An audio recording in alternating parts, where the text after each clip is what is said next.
How are you? How are the meetings going? Meetings are going great. You know, it's my first annual meetings in the NFL. They were super productive, a lot of hard work done, and as you all know, some changes. But generally, it's good to see the power of the brand and what's happening out there, and kind of how much consumers are excited about watching games. And glad to be part of it. And obviously, we got some stuff done ourselves. So. Yeah, I mean, for the team, you guys have been so busy since January. How do you feel like things have progressed since, hiring Adam, hiring Dan, free agency? Yeah, look, we're all drinking from a fire hose, obviously, but it's an amazing opportunity that to start with in essence, somewhat of a blank slate, to bring together a new coach, new GM, new front office, new ownership, obviously, and that was really exciting. And so you saw the coaches that joined, you saw, how we did in free agency, and now on to the draft. So I think we're building, and it's exciting. How have you liked about how the process has worked for free agency, draft prep, and everything that's gone on since these hires have been made? Yeah, I think it's been super thorough, and the amount of work that's done is incredible. But you saw the number of moves we made in free agency. They were all pretty intelligent. I mean, I think we had a lot of needs, and so we were, we were smart about how we spent, a lot of our free agents, our cap space, and we tried to take the pressure off the draft so that we could, really go for those players that are high ceiling. So I think we're in a very good position to take advantage of, obviously a lot of draft capital. You've made some big decisions since you've been here, GM, coach. You got another one coming up with the quarterback. So how pivotal is this decision for this franchise? We got the number 2 pick in the draft, right? So that's obviously a very important pick, and we have many picks in the top 100, and we've done it that way on purpose. So it's important for us to have a very strong draft for sure. The commissioner was just asked about the RFK Stadium site by the young man right there. Where do things where do things stand for you right now in that process? Obviously, as you stated, you've been busy, but where do things kind of stand for you? Yeah, look, we've been focused on the stadium. Obviously, you saw the $86 million announcement of what we're doing with with FedEx Field. But now we're also focused on our new home, and so in that regard, we're in pretty deep. We're doing site plans across 3 jurisdictions. We're in deep discussion with Maryland, but at the same time, we're continuing to pursue, the possibility of having a site at RFK, and that process is a political process. So the first thing that has to happen is DC has to have the rights to the RFK land, and the House agreed to that in a bipartisan vote. But now we need the Senate to act and the president to sign that bill, and then we can really start to have discussions with DC. And so that's what we've made some progress there, obviously, but we need to make more. What does deep discussions look like with Maryland? Yeah, I mean, I think that each jurisdiction wants us there, right? So ultimately, it's about kind of establishing really how we might have a dialogue. And that starts with, us having kind of a view on what we would do, and sort of looking at an overall, master plan, an overall site plan, and so that's where we are right now. With regards to, I don't know, I'm sure you're paying attention to the Wizards and Capitals arena discussion. How much has that been factored into as you're thinking about it? Because obviously, depending on where that lands, could impact possibly what happens with your stadium. Of course. I mean, obviously, we're super focused on that. But Ted, and Monument Sports is doing what they think is the right thing for their franchise. We're certainly watching it and looking at it and learning from it. And but there's not a lot we can do to affect that process. So we're a little bit removed from it. But clearly, what happens there could have implications. So we're following it, and we wish them well. Would you begin negotiations with DC before the political process plays out, or how would that work? Yeah, I mean, I'd say that right now, everyone's just I think DC first has to get the rights to utilize the land, and they have to figure out, what they want to do with it, right? And each, as the process that you talked about illustrates, right? The first step in doing anything is, once we have an overall approach, would be to have a dialogue with the city or the jurisdiction about how people feel about it. And so, obviously the process is underscored in what's happening with Monument, but I think they need to go through that process first before we have a lot of dialogue with them.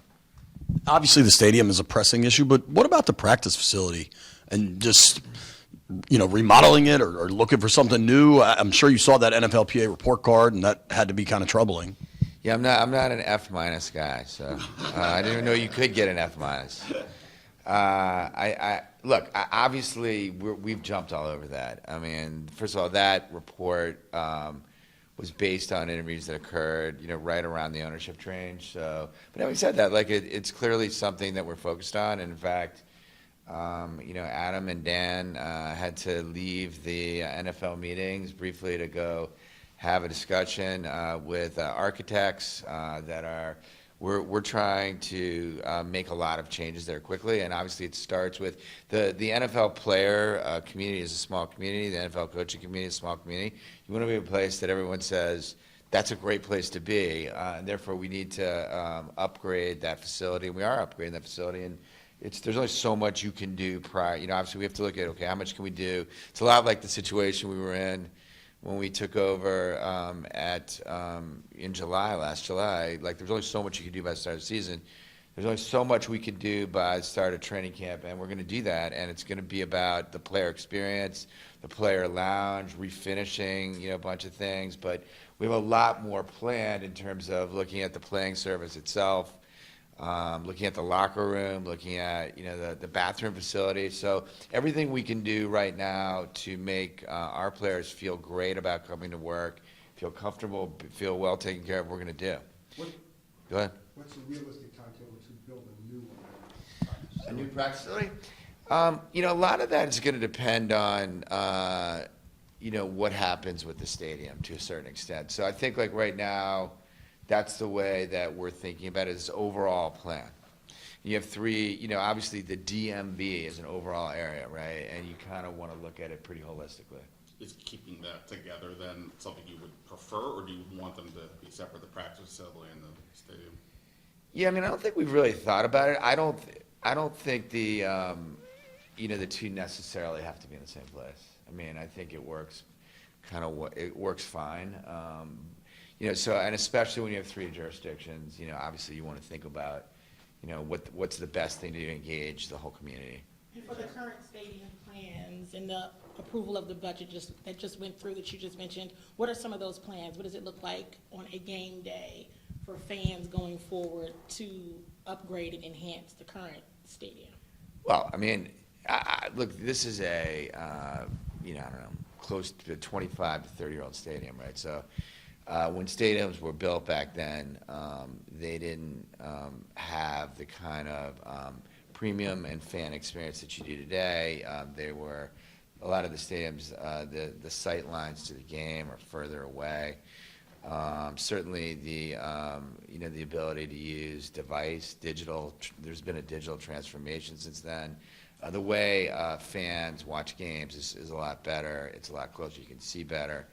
The premium experience is better. So, obviously the ingress and egress is more difficult than it has to be. So there's a lot of things, the finishing. So there's a lot of things that are going to change if we build a new stadium for sure. Hey, Josh, late arrival here, was talking to somebody else on the other side with Roger. But, That's okay. how did you fall on the kickoff proposal? Did you have to come in and be sold, or did you come in pretty much thinking that was something you would support? Yeah, we supported the proposal. I mean, obviously, you want to weigh player safety, but and at the same time, fan experience. And we felt that the league and the committee had done a good job reconciling both those things in terms of this new approach, which obviously changes the dynamic of how the kickoff occurs in terms of, you know, how fast someone might be running. But at the same time, you know, there weren't a lot of kickoff returns, right? And that was a very exciting part of the game. So for me, I came into it saying, I always think about things like it's about the fans in the context of player safety, and I felt this threaded the needle nicely, and I thought I was supportive of it. I'll follow up to that. When you think about Roger Goodell, throughout your whole process of buying the team to now, what have you learned about him and his leadership style? Yeah, look, I think the league does an amazing job. This is, you know, the league and the brand and the consumer interest and 93 out of the top 100 shows being NFL games and the excitement around the Super Bowl. That doesn't happen by accident. This is a league that is, you know, doing an amazing job. And, you know, obviously having sat through hours and hours and hours of meetings, it comes with a lot of hard work. And you see the people, you know, Rogers, I've known Roger for a while, and I've always said he did an amazing job. What I've had a chance to see is all the great people underneath him now, and it's a very experienced, energetic team that has ambitious goals for the sport. Josh, you're well known. Go ahead, David. How does NFL ownership compare to the other leagues you've been involved in? You know, it's bigger.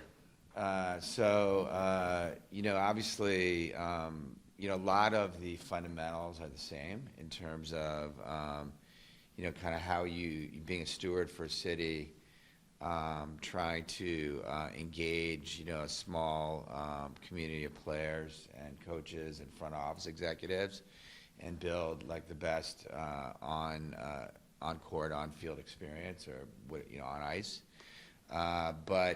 You know, just the media attention on the NFL is larger.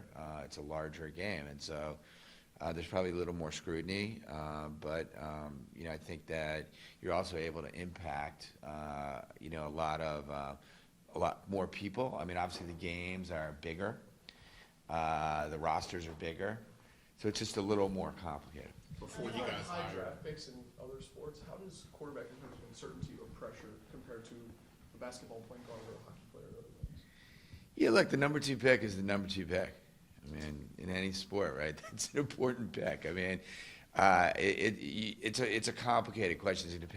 I think we can have a big impact if we make the right selection. before you hired Adam and Dan, you hired Eugene Chen during the season. I'm just Yeah. curious, how did you land on him, and why? I guess sort of even like why did you do it then, and what is about that department that you wanted to get more? Yeah, so obviously I'm always looking to build edges, and you know, here you have 31 other owners that are looking to win, right? And we all have a cap. We all spend the same amount of money, and so obviously it's about you know, getting the right front office, the right coaching staff, attracting the right players, signing the right free agent deals, and at the same time, so analytics is a tool that creates an edge. I mean, obviously we've also, you know, brought in a player health person that is a little different than what the club was doing in the past in terms of taking a more holistic approach. And so anytime I see things that might give us an edge, you know, we try to take advantage of them. So the Eugene hire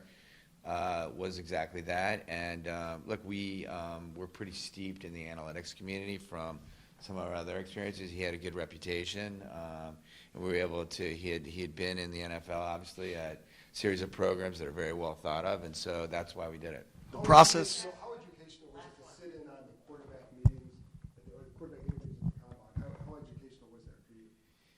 Look, I had never been to a combine, right? So you know, we got, you know, our group came less than a year ago, and you know, obviously we have the number 2 pick, and I felt that it was important to just see how it operated. I got a chance to witness Dan and Adam and their staffs and how it worked, and it was highly educational for me, and you know, I'm glad I did it. Thanks, Josh. What do you think of St. Elmo's? Did you do the shrimp? It was, the trip was good. Yeah.